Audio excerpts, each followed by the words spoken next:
Right guys, welcome back to my channel. So I'm all packed now, my kit is all packed and I am ready for selection.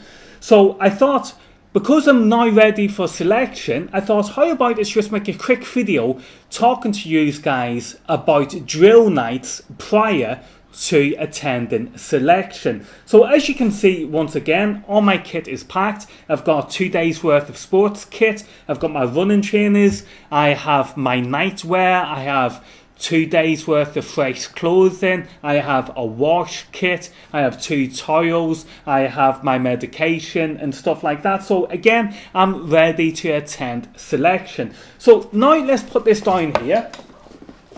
And also guys, if you're going away to selection, make sure you've got your tickets and also make sure you've got all your correct paperwork. Now I've got my timings, I've got my passport, I have, proof of residence, the proof of the right to work in the UK, and I've got evidence that I live where I live in my house. So you need proof of address and stuff like that. So make sure all your paperwork is in gear with regards to your other stuff such as your sports kit. Now again, going back to talking about drill nights. Now when you're a recruit like me, okay, then you're expected to attend drill nights prior to attending selection. So this is basically every week, and it'll be a day of week, it may be Thursday, maybe Friday, but every week you've got to attend a drill night. And I've been doing it since I've applied to join the Army Reserves. And you just learn about stuff, you'll learn about, the structure of the British Army. For example, I'm going into the Mercenary Regiment. So the Mercenary Regiment is part of the King's Division. Now the King's Division not only runs the Mercenary Regiment, but it also runs the Lancaster Regiment in addition to Yorkshire regiments. And then if you have a look at the regiment is broken down into different battalions. For example, the Mercenary Regiment has the 1st Battalion and the 2nd Battalion, which is the regular unit, and then you have us, the 4th Battalion, which is an Army Reserve unit. We have an Army Reserve unit of Mortar Platoon, which is us, and then we also have an anti-tank platoon. So yeah, you'll learn stuff like that when you attend your drill nights as you're a recruit. Now, I actually attended my last drill night prior to me going to selection, and it's been the best drill night so far because I got to learn about the SA-80 weapon system. Now, this is my airsoft version, but I thought I knew quite a bit about the SA-80. But boy, I was wrong, because when I was actually introduced to this on the drill night, there was stuff I got to learn about this system which I did not know. Now, for example, we will use, I'll just run through. So for example, we'll have a look at the basics, okay? Now this is called a bullpup rifle. I think it's bullpup, and what that means is that the magazine is behind the pistol grip. You see that? So this is where we would, take out the magazine and we put it in. Remember, the magazine is behind the pistol, and that's why this is called a bullpup weapon. Now, going through what I learned was, basically, when I grew up in Northern Ireland in the 1980s, I would have seen something very similar to probably that. But now we're in like 2018, then this system has, gone through a development stage, and it now looks something more like this. So what you're seeing now on screen is basically the system what I've, been looking at last time I was at my drill night. So as you can see, going back to this, we can see that this is basically an 80s style SA-80.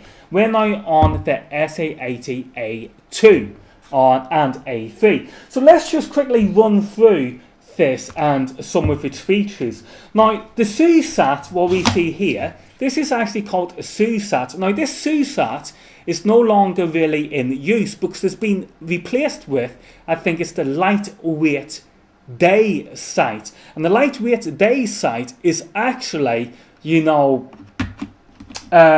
electronic. I believe it actually takes batteries in order to be used. But yeah, so it's basically the new version is replaced this sight. Not only that, on the new version, we also have an extra handle like this, which is installed here, and this handle can also be used as a tripod. So you can press a button and little like feet pop out at the bottom of it, and it becomes, you know, something where you can rest on in order to shoot the weapon. Now, moving on, what did I learn? Well, I also learned, about, I forget what it's called now, the laser light something system. But basically, it's a device that, you know, allows a laser to be shot out. It also allows light to be shot out. But the most, this is outstanding. It has a button on it, which is when you press the button, it will actually make your radio ready to transmit a message. Can you believe that, guys? You can actually press on the SA80A2 with this laser light modulation system, something like that. You can actually press a button in order to transmit a radio message from your radio without your hands leaving the actual system. I thought that was absolutely awesome, you know what I mean? And yeah, I got to you know, look through the weapon itself, the SA80A2, with the lightweight day sight. And the lightweight day sight is, you know, it's much different from what the SUSAT sight is. When I was a kid growing up in Northern Ireland, I would ask the British Army if I could look through their, you know, SUSATs. And they would allow me to look through the SUSATs, and I could see, you know, like a little pointy thing within the middle of the scope. But again, with the lightweight sight, it's different now. So, you know, I don't know how the old school guys would feel about that compared to the SUSAT, but, you know, again, from what I've seen, it looks like to be a pretty good system. Now, another thing why I learned, well, I got to admit, I knew this button here, okay, that's the safety switch. I knew that, okay. And then other things is this handle here, pull back. Now, this handle is the cocking handle. Now, one thing I do know, the difference between the SA80, this one, and the SA80A2 is that the cocking handle is different. And the reason I believe it's different is because the new version, its cocking handle is designed in order to stop rounds from hitting into the soldier's face.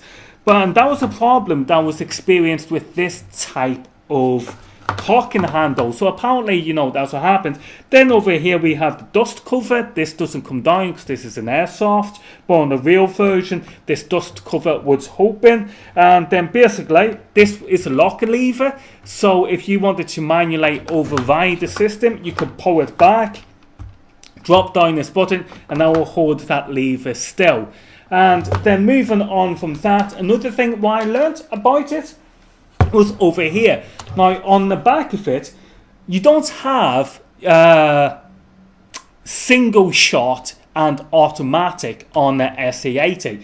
Instead, you have the letter R and then the letter A. Now, the letter A stands for automatic, fully, you know, full automatic, but the R stands for repetition. I believe it's repetition. Don't quote me on it, because remember, guys, I'm still a recruit and I've not had any weapons training yet. So I'm just assuming, from what I can remember, that R stands for repetitive, which stands for, you know, semi-automatic, which means you can take one shot and then you're ready to take another shot. So that's another thing I learned about this system.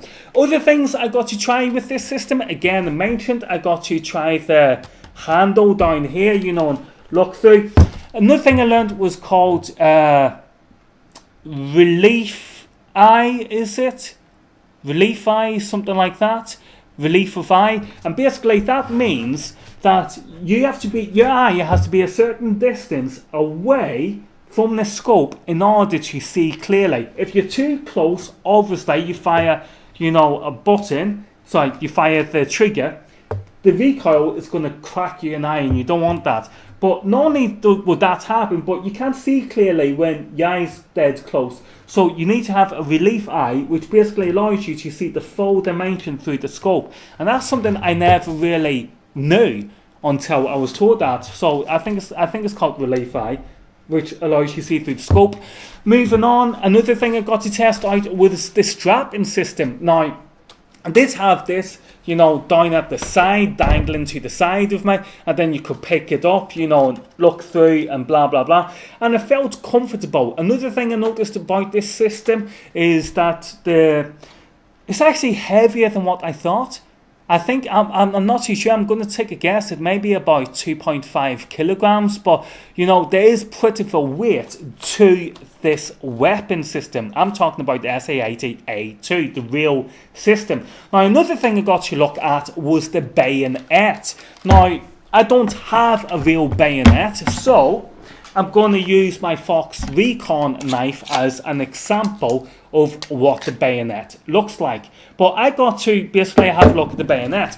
Now, the bayonet, what the British Army used, the Infantryman use, let me check my microphone. Yeah, it's all good. So, the British Army the British Army bayonet, which Infantryman use, they're basically blunt, and they are only sharpened in wartime.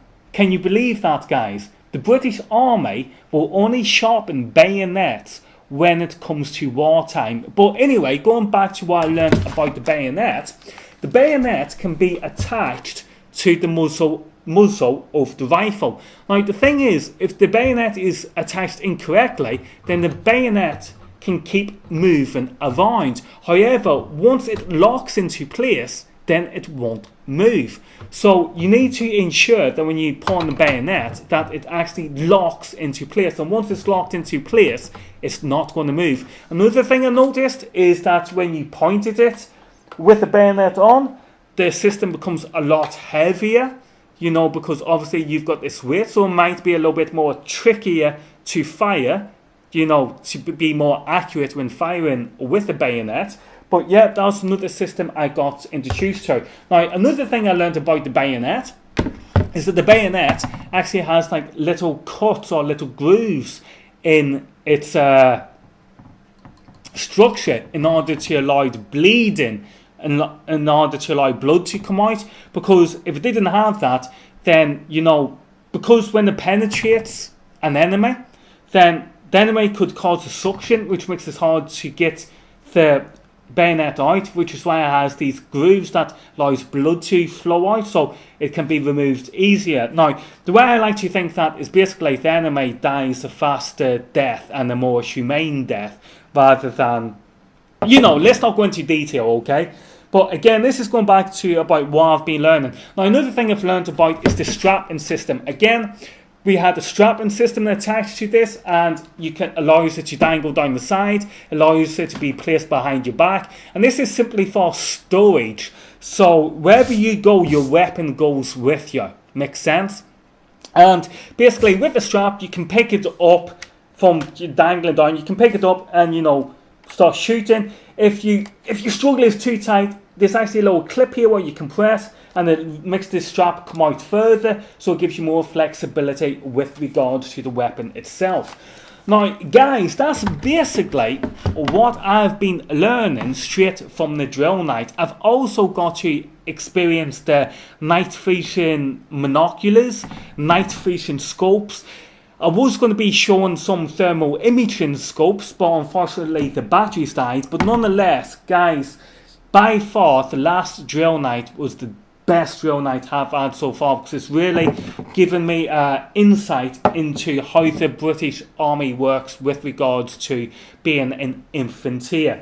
So I'm going to attend a selection. I'll make a new video updating you guys about, what selection's like, how it gone and stuff like that. But for now, guys, I just wanted to tell you, about some of the stuff that I've been learning with regards to attending my weekly drill nights. Remember, when you go, you'll basically be learning roughly the same as probably what I'm going to be learning, because if you're going into an infantry unit, then guess what? We all learn the same thing, don't we? Because we're going to be infanteers. Right, guys, thanks for watching the video, and I'll see you all in the next one.